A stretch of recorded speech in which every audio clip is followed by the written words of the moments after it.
Le cinéma indien est souvent stéréotypé. C'est le cinéma bollywoodien non réaliste qui est connu mondialement. Mais ce n'est pourtant pas le seul cinéma en Inde. Il existe des producteurs cinématographiques au Bengale et au Kerala qui s'intéressent à une représentation réaliste, voire critique de la société du pays. Nous allons analyser, comparer et finalement exposer les limites de ces cinémas.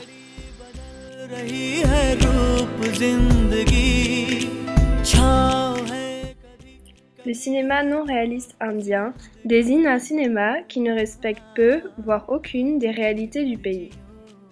Il ne touche aucun sujet historique et cache la pauvreté, la misère et l'injustice présentes dans le pays.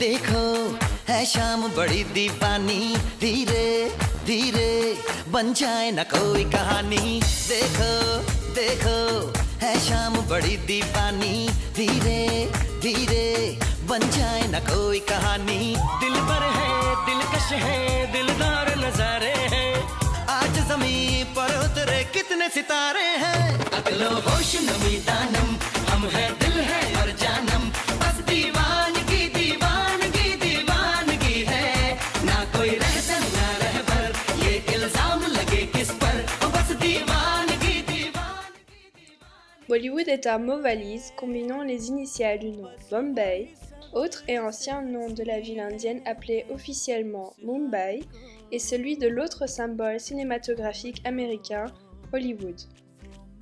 Bollywood est la principale industrie cinématographique indienne basée à Bombay.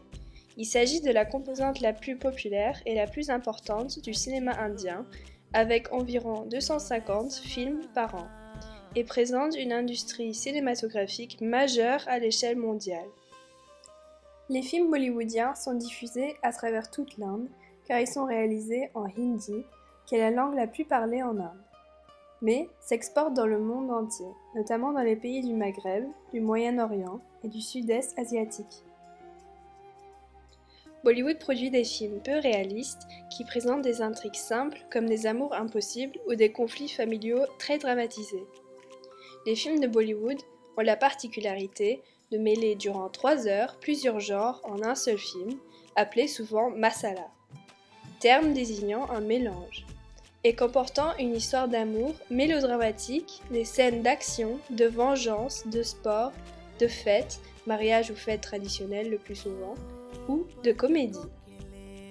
Les acteurs dansent et chantent afin d'exprimer leurs émotions. En effet, la danse est un élément essentiel du cinéma bollywoodien.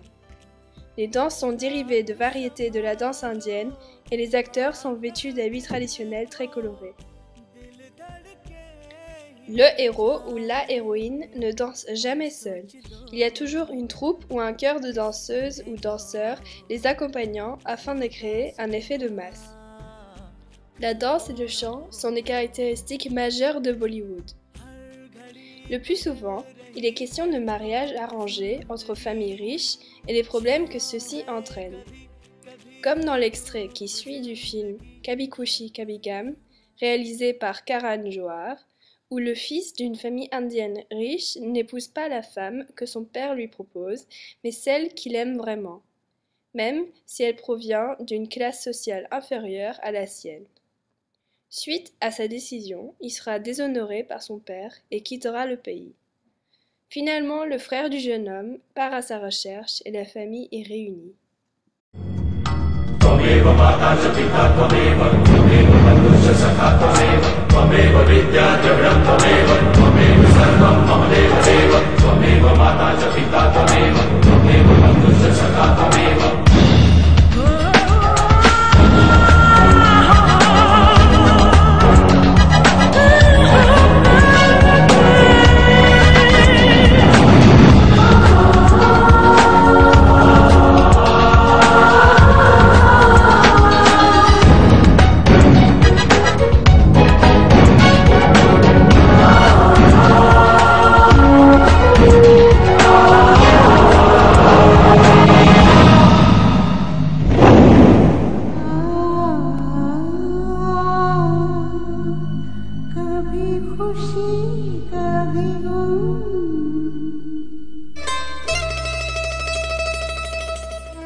depuis les années 1920-1930. Au départ, il s'agissait principalement de la représentation filmique de différents épisodes de la religion hindoue, ce qu'on appelait le cinéma mythologique. Ensuite, Bollywood cherchait vers les années 1930, 40 et 50 à mettre en scène des histoires plus réalistes, mais avec la misère présente dans le pays à cause de la Deuxième Guerre mondiale, la Grande Dépression et la violence due à l'indépendance et la partition du pays, les réalisateurs se sont tournés vers un cinéma qui permettait aux spectateurs d'oublier leur propre misère et de rêver. Hollywood, à fur et à mesure, a complètement laissé tomber les questions réalistes et a progressé vers ce que nous avons aujourd'hui. Des films de drames familiaux avec des personnages vivant dans la richesse. Nous pouvons donc dire qu'il existe des limites à ce cinéma bollywoodien. Comme nous le voyons dans l'extrait du film, les personnages sont issus de familles aisées. Ils vivent dans un monde où tout va bien, où personne ne vit la maladie, la pauvreté ou la faim. Au contraire, ils s'amusent dans le luxe. Ils ont une grande maison, des voitures, des bijoux, des habits de très bonne qualité, voire de marque, et peuvent se permettre de grands voyages. Ce mode de vie ainsi représenté et naturalisé ne montre cependant pas du tout les dures réalités du quotidien en Inde. Certes, il existe des familles aisées en Inde, mais les familles confrontées à la pauvreté et à la misère dominent largement. En Inde, 356 millions d'Indiens, soit près d'un tiers de la population, vivent sous le seuil de la pauvreté en 2010. L'Inde est à la fois un des pays où le taux de croissance est le plus élevé au monde, 7% en moyenne annuelle sur la décennie 2000-2010, et celui où le nombre de pauvres est le plus grand. Ces réalités sont ignorées et pas montrées de manière générale dans les films bollywoodiens. Sont ignorées non seulement les conditions de vie médiocres de la plupart des familles indiennes, mais aussi la situation de la femme.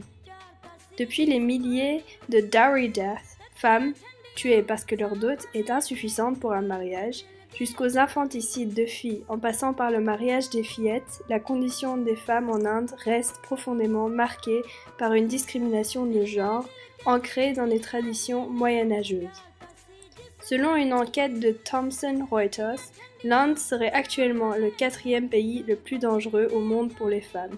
La condition des femmes indiennes reste considérée comme une des plus difficiles du monde, même si elle s'est beaucoup améliorée au cours du dernier siècle. S'ajoute à cela le problème de la société de caste qui règne toujours en Inde. Ce système divise la société indienne en différentes catégories de citoyens, avec des fonctions et des devoirs différents, désignant un groupe de personnes comme supérieur à un autre. Cela crée une forte injustice qui présente un piège pour tous, car une fois classé dans une caste, il est extrêmement difficile d'en sortir et passer au-delà de ce classement. Un classement fait dès la naissance à partir de la caste des parents. Le système de caste est aujourd'hui interdit, mais est toujours présent dans l'esprit de la majorité de la société indienne, comme j'ai pu le ressentir moi-même quand j'y étais. Voilà des questions qui sont très présentes et sérieuses pour une grande part de la population indienne, notamment rurale, cependant quasiment complètement ignorées dans le cinéma bollywoodien depuis ses débuts. Bollywood ne montre que luxe, strass et paillettes. Citation de peoplehollywood.com. Bollywood s'appuie néanmoins sur des questions d'amour et de mariage impossibles à cause des différences sociales, mais dramatise ces thèmes énormément et ne parvient pas à peindre la réalité que vit la population de manière juste et réaliste. Cela est montré dans le film Kabhi Khushi Kabhie Gham. Ici, comme dans la plupart des films bollywoodiens, touchant des sujets semblables. Le mariage est interdit par les parents, mais ceux-ci n'agissent pas comme le feraient peut-être des parents réels. Il y a déjà eu des meurtres en conséquence de mariages non désirés, donc des actes bien plus graves qu'un simple rejet familial, qui est en plus souvent retiré, pardonné et l'histoire finit bien. Donc on pourrait déduire que Bollywood respecte et s'appuie cependant sur quelques réalités de la société indienne, notamment la religion. L'immense majorité des Indiens se reconnaît dans une religion, hindoue, musulmane, etc.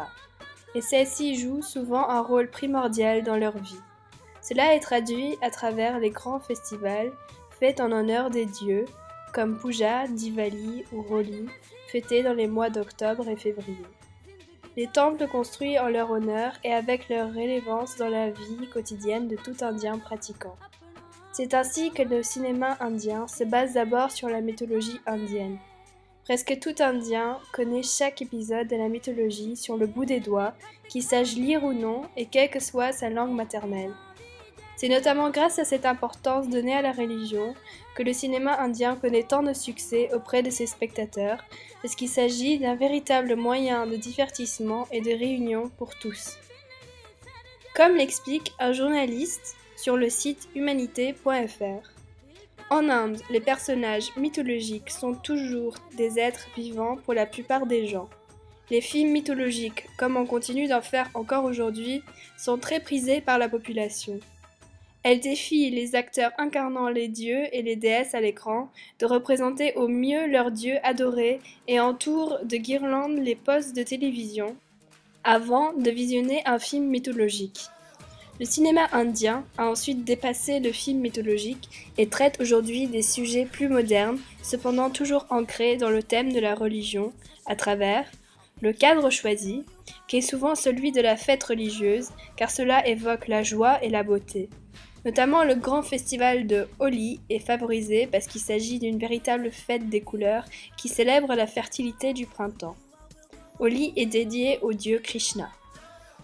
Les gens habillés en blanc circulent avec des pigments de couleur qui se jettent l'un à l'autre.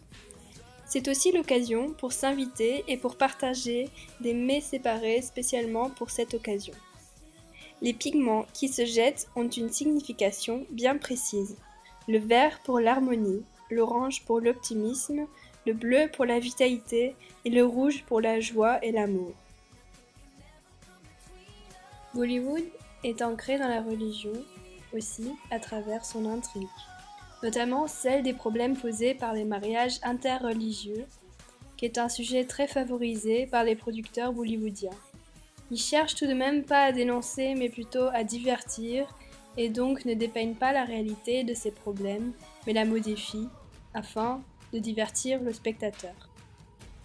S'ajoutent au cadre et à l'intrigue l'évocation et le remerciement des dieux quand il arrive quelque chose de bien au personnage, ou, au contraire, lorsqu'ils prient Dieu de leur venir en aide. Ainsi est représenté l'aspect religieux non négligeable du quotidien indien dans leurs films bollywoodiens, ce qui leur donne un côté réaliste. Bollywood montre aussi le respect immense que tient un enfant indien envers ses parents. Il cherchera à tout prix de leur faire plaisir et d'obéir. Comme nous avons pu le voir dans l'extrait du film où le fils s'incline devant son père et sa mère. À travers tout le film, celui-ci lutte avec soi-même car il doit se décider entre sa famille et son amour. Ce respect est cependant à nouveau exagéré. On peut donc conclure que les films bollywoodiens s'appuient de manière générale sur des questions sociales réelles, cependant ne les représentent pas toujours de façon réaliste et juste. Tout semble exagéré et dramatisé.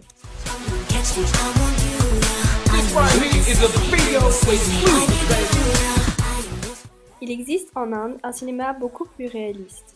Le pays témoigne dès les années 1920-1930 de l'émergence d'un réel mouvement cinématographique appelé The Indian New Wave, la nouvelle vague indienne en français, présentant une alternative au cinéma populaire et très commercialisé de Bombay. Ce cinéma se différencie de Bollywood avec ses sujets sérieux, son réalisme, son naturalisme et le regard critique qu'il porte sur la situation sociopolitique du pays. Ce mouvement a débuté avec le cinéma du Bengali, mais a été adopté par d'autres producteurs indiens, comme le cinéma du Kerala. Ce courant a connu son premier succès dans les années 1960 avec des réalisateurs comme Satyajit Ray et Ritwik Ghatak. Leur cinéma est principalement reconnu pour sa représentation exacte de la réalité sociale en Inde.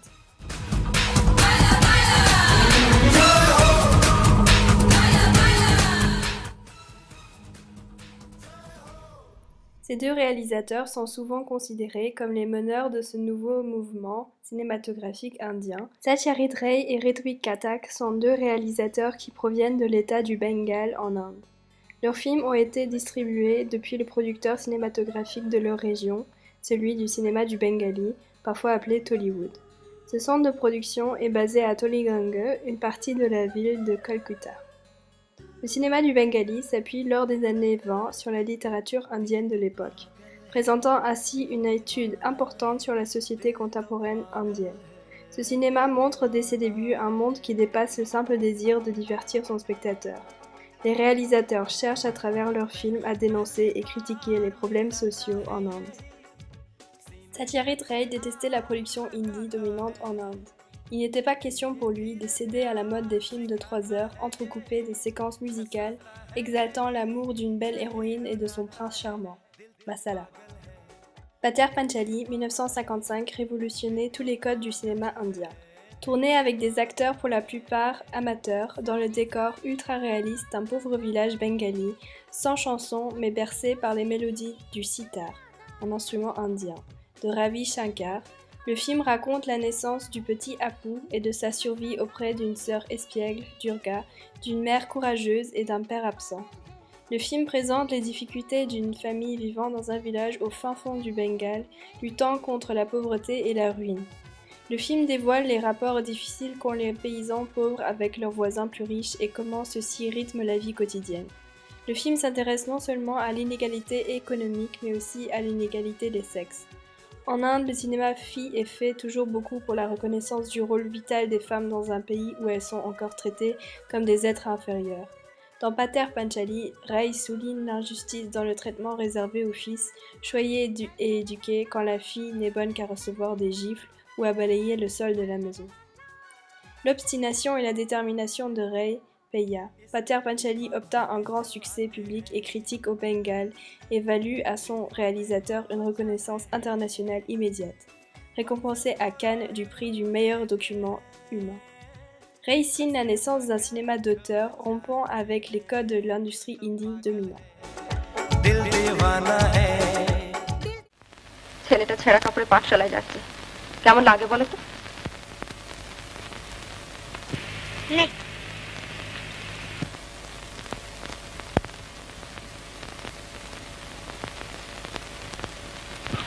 ঘরদোর সারানো তো চুলোয় গেল ডেরাগুলো সাধাচ্ছে কি করে সে যে ঘুরি টাকা 5টা 6 মাস হতে চলবে কখন যে কি বলে বসেন মুখে তো আটকায় না কিছু দোহাই গো একটা বিহিত করো এবার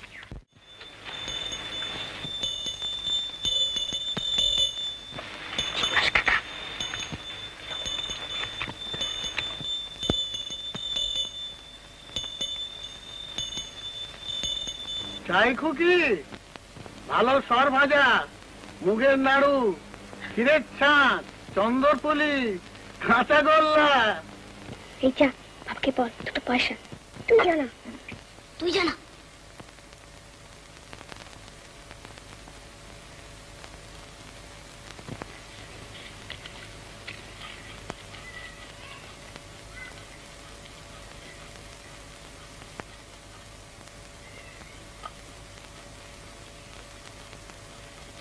পয়সা চাইছি বুঝি দিও না গো ভারী বদ অভ্যেস নেবে না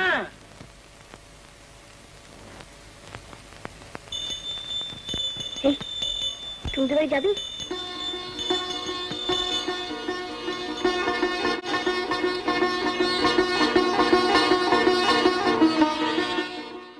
Ritwik Katak est un autre grand réalisateur du cinéma du Bengale. Katak est né à l'est du Bengale en 1925. Il a vécu la partition du pays qui a été divisée après l'indépendance en 1947. La région est divisée entre 3 pays, l'Inde, le Pakistan et le Bangladesh. Katak déménagea avec sa famille à Calcutta et s'intéressa très vite pour la politique et s'exprima dans de nombreuses organisations et regroupements d'artistes pour sa cause, communiste à l'époque. Katak a donc vécu et témoigné des nombreuses souffrances de son pays et ce sont ces expériences qui ont marqué son œuvre. Les thèmes de la perte, de l'exil et du conflit sont importants et très présents dans ses films. Katak se tient complètement à l'écart du monde commercialisé bollywoodien. Aucun des éléments typiques de Bollywood, la danse, le chant, le drame exagéré, tout le bling-bling peut être retrouvé dans ses œuvres. Ritwik Katak n'a pas seulement été un réalisateur de films mais aussi un réel théoricien. Il tenait sa propre idéologie et transmettait celle-ci à ses étudiants universitaires. Pour lui, la réalisation de films ne présentait pas uniquement une forme d'art, mais c'était un moyen de venir en aide à la population indienne. Un moyen pour le spectateur de se sentir compris lorsqu'il exprime sa colère en représentant au plus juste la misère des gens. Je désire montrer et partager ce que je ressens et ce que je pense de la réalité qui m'entoure et je veux crier. Le cinéma me semble être un moyen idéal pour cela, car on peut toucher des millions de personnes une fois le travail accompli. C'est pour cela que je produis des films, pas pour l'argent, mais pour le destin de mon peuple, dit-il lors d'une interview avec le journal Times of India en 1960. Un de ses films les plus connus est Titas Ekti Nadir Nam, une rivière nommée Titas. Ce film est typique pour son approche artistique, il est dérivé du roman homonyme écrit par Advaita Malavaram, comme cela était propre au cinéma réaliste de l'époque. Le film présente l'histoire d'un petit village de pêcheurs qui s'affaiblit lentement avec l'inexplicable recul du fleuve.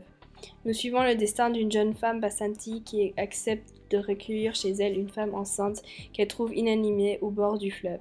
Elle devra s'occuper de l'enfant après la mort de la mère et faire face à tous les obstacles et difficultés de la vie qui se présentent. La rivière, en tant qu'allégorie, représente la source de toute forme de vie. Par ses innombrables affluents et ramifications, c'est elle qui unit et sépare les hommes. Aussi, le rythme lyrique et poétique du film est-il ponctué par le courant de la rivière, le flux et le reflux, les inondations et la sécheresse. C'est par des images d'une force épique prodigieuse que Ghatak dépeint le destin d'un village de pêcheurs. Il nous montre des êtres humains qui, en raison du dessèchement lent mais constant du lit de la rivière, perdent non seulement leur source de vie, mais encore leur identité culturelle. Ainsi, ils tombent sous le joug des représentants de l'État qui veulent transformer cette nouvelle terre en rizière.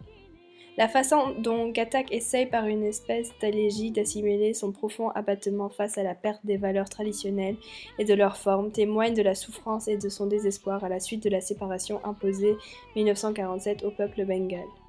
Son cœur, en effet, était profondément enraciné dans la partie du Bengale déclarée étrangère. La lutte de tout un peuple pour sa survie constitue le thème de cette œuvre qui se consacre comme nulle autre à la misère et aux espoirs des Bengalis. Une femme de pêcheur, mourant dans un lit de rivière désertique, cherche de l'eau en creusant un trou dans le sable. Une image qui prouve que si la mort est inévitable, la vie finit toujours par avoir le dessus. Chaque fin est à la fois un nouveau commencement.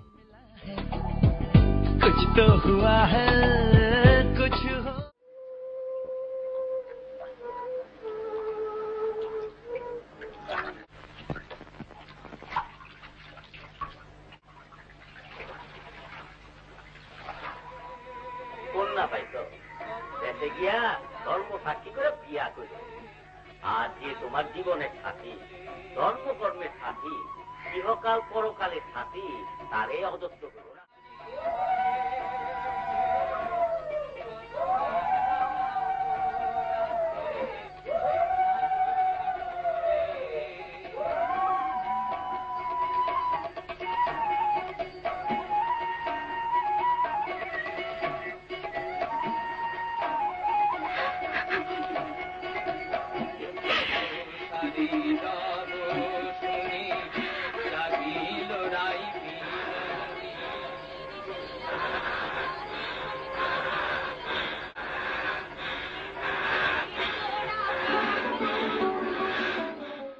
Le Bengale représente donc le pays d'origine de ces deux réalisateurs majeurs, Ghatak et Ray.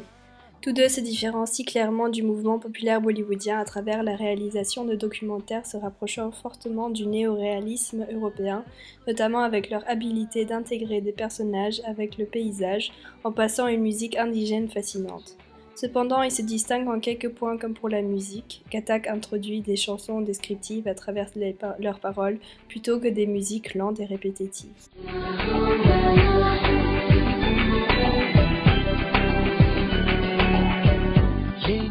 Lors des années 1970 et 1980, le mouvement de la nouvelle vague indienne a progressé vers le sud du pays, vers le cinéma malayam, appelé Mollywood. Le terme Mollywood se réfère aux films faits au Kerala, qui est un état indien situé au sud-ouest du pays et qui sont tournés dans la langue locale, le malayam. Les films malayam mettent typiquement en scène des questions sociales ou familiales et sont par conséquent plus réalistes que les films issus de Bollywood. La nouvelle vague connaît son âge d'or au Kerala à cette époque grâce à des réalisateurs comme Adore Gopalakrishnan et Shashi N. Karun qui adoptent le modèle réaliste du Bengale. Adore Gopalakrishnan est un grand scénariste et réalisateur indien. Il révolutionne Mollywood et est vu comme un des meilleurs réalisateurs indiens. C'est grâce à son film Swayavaram 1972 que le réalisme se met en place au Kerala. Il a été reconnu mondialement et a reçu de nombreuses récompenses. 16 fois le National Film Award et 17 fois le Kerala State Film Award. Il continue jusqu'aujourd'hui à faire des films et un de ses films les plus récents s'intitule Nala Penungal, Les 4 femmes. Gopalakrishnan crée un drame profondément humaniste et réaliste. Il choisit de diviser son film en 4 parties. Chaque épisode raconte la vie et les efforts d'une femme indienne dans une société dominée par les hommes. Les histoires se déroulent dans des villages ruraux entre les années 1940 et 60. Le film commence avec l'histoire tragique d'une femme qui se prostitue afin de survivre mais qui sera ensuite poursuivie par la loi, or qu'elle est innocente. Mais son passé semble la poursuivre même quand elle veut changer sa vie. Cet épisode montre l'injustice que présente la société à des femmes sans moyens, autres que la prostitution, et comment ce destin peut poursuivre une femme pour toujours. Le deuxième épisode, La Vierge, raconte l'histoire d'une femme qui est promise en mariage par son père à un inconnu, qui ne lui présentera aucun intérêt et la rejette. Cette histoire dénonce les mariages arrangés et montre comment sont ignorés les sentiments de la jeune femme. Le troisième épisode, La femme au foyer, relate les problèmes de celle-ci car elle ne peut avoir d'enfants. Cette histoire dénonce le rôle donné aux femmes par la société dominée par les hommes et les difficultés qu'encontre une femme ne pouvant accomplir son rôle de mère. Le film termine avec l'histoire d'une femme qui est la seule de sa famille à ne pas se marier et les humiliations qu'elle doit endurer en conséquence. Chacune des histoires dénonce un des problèmes sociaux indiens, se focalisant principalement sur la situation difficile de la femme, ancrant le film dans la réalité indienne.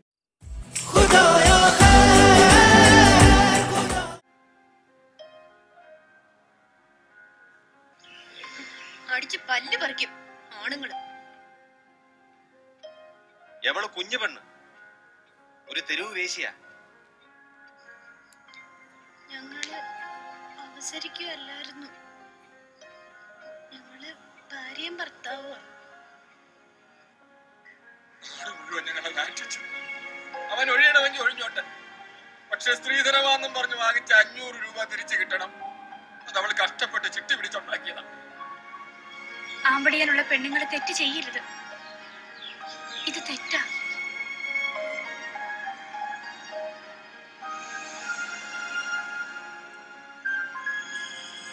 നിങ്ങൾ ദയവായി പോകൂ ഞാൻ നിങ്ങൾ കരുതുന്ന തരക്കാരി അല്ല പുരുഷനില്ലാതെ ഒറ്റയ്ക്കൊരു സ്ത്രീക്ക് ജീവിക്കാൻ കഴിയണമല്ലോ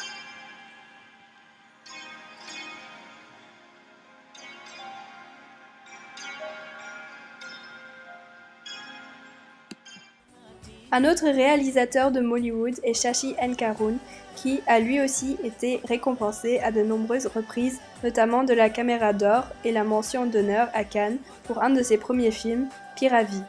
Il est par ailleurs connu pour son film plus récent, Vanaprastham, La dernière danse. Il s'agit de l'histoire d'un jeune homme, Kunikutan, qui vit en tant que danseur de la danse locale du Kerala, le Kathakali, en Inde du Sud. Il est admirable et respecté, mais il appartient à une caste inférieure. Il souffre du désintérêt de son père qui, lui, appartient à une caste supérieure et qui rejette son fils. Il se retrouve pauvre, seul et piégé dans un mariage arrangé malheureux qu'il endure pour le bien de sa fille. Un soir, lorsqu'il incarne le rôle d'Arjuna, sa danse est vue et appréciée par une femme, Subhadra, bien éduquée et qui provient d'une famille de caste supérieure. Les deux tombent amoureux et défient ainsi le dur système de caste indien en ayant un fils. Cependant, on comprend que Subhadra aime le personnage d'Arjuna et non Kunikutan lui-même. Elle est tombée amoureuse de la nobilité, de la beauté et du courage du héros représenté sur scène. Elle finira par rejeter à son tour le danseur, lui interdisant toute relation avec son fils. Abandonné à nouveau, Kunikutan trouve secours sur scène, se cachant et se perdant dans ses rôles. Il incarne plus que des personnages démoniaques, laissant tomber le rôle du héros Arjuna. Il passera le reste de sa vie à danser, rempli de haine et de colère.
ഞാൻ സംസാരിക്കുന്നത് മഹാഭാരതത്തിലെ അർജുനെ കുറിച്ചല്ല, ഈ വേഷത്തിനുള്ളിലെ കുട്ടിയെ കുറിച്ചാണ്.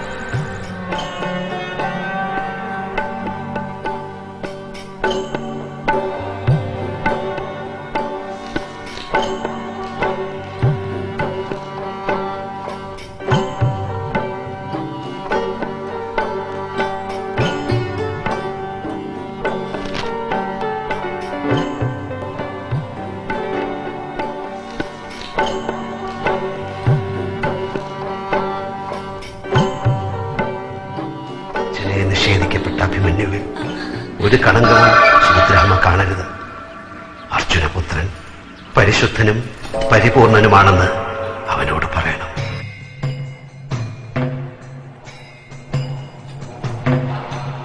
സ്വാത്വിക ഭാവം വേണ്ട, കുഞ്ഞുകുട്ടിന് രൗദ്രഭാവം മതി, രൗദ്രഭാവം മാത്രം മതി.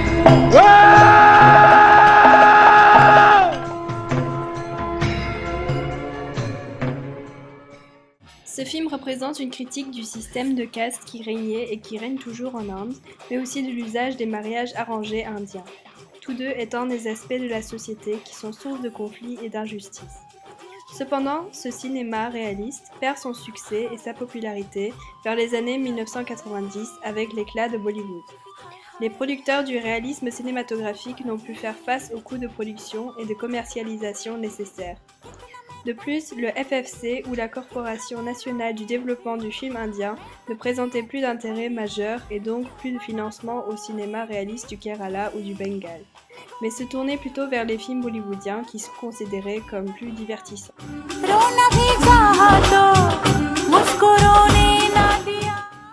Le cinéma réaliste est donc présent en Inde, mais il est dominé et écrasé par le cinéma commercialisé de Bombay. Et cela nous amène à réfléchir aux limites du cinéma réaliste du Bengale et du Kerala. Le cinéma du Bengale, Tollywood, est uniquement produit en la langue locale du Bengale et ces films peuvent donc être compris par le public de la région dans un premier temps. Ces films sont rarement traduits en hindi ou si c'est le cas, ce sera fait tardivement. Il en est de même pour le cinéma du Kerala qui lui aussi ne produit que des films en malayalam. Les producteurs de Bollywood ont choisi de faire leurs films en hindi, qui est la langue la plus parlée en Inde, ce qui permettra une diffusion nationale efficace et facile. Ce manque de diffusion nationale des films réalistes a des répercussions sur leur financement. En effet, ces producteurs cinématographiques ont des budgets très petits et ne peuvent donc pas vraiment rivaliser avec le géant de Bombay. De plus, comme il est généralement le cas pour toute forme d'art diffusée et médiatisée, elle cherche à être vendue.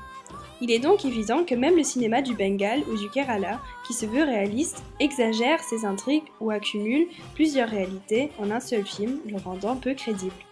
Le cinéma reste un art qui cherche à intéresser son spectateur en peu de temps, le cinéma réaliste n'étant pas un documentaire. Les deux cinémas, réalistes ou non, ont subi une croissance, l'un se tournant complètement vers la représentation de la joie, de la beauté et de l'amour, l'autre se focalisant sur la misère, la critique sociale et la dénonciation. Mais aucun des deux oublie la religion, qui joue pour tous les Indiens encore aujourd'hui un rôle majeur.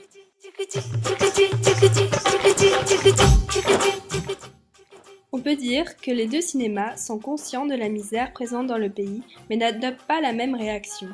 Les producteurs de Tollywood et Mollywood cherchent à montrer la réalité telle qu'elle est, au plus juste possible, et Bollywood cherche à échapper à la misère et à faire oublier son spectateur. Bollywood a pour objectif de faire rêver son spectateur, de le faire oublier la misère de son quotidien et de lui permettre d'y échapper pour quelques heures. Un Indien qui doit faire face à la pauvreté et lutter pour soi et sa famille ne choisira pas d'aller voir un film qui lui remontrera des épisodes de sa vie de tous les jours.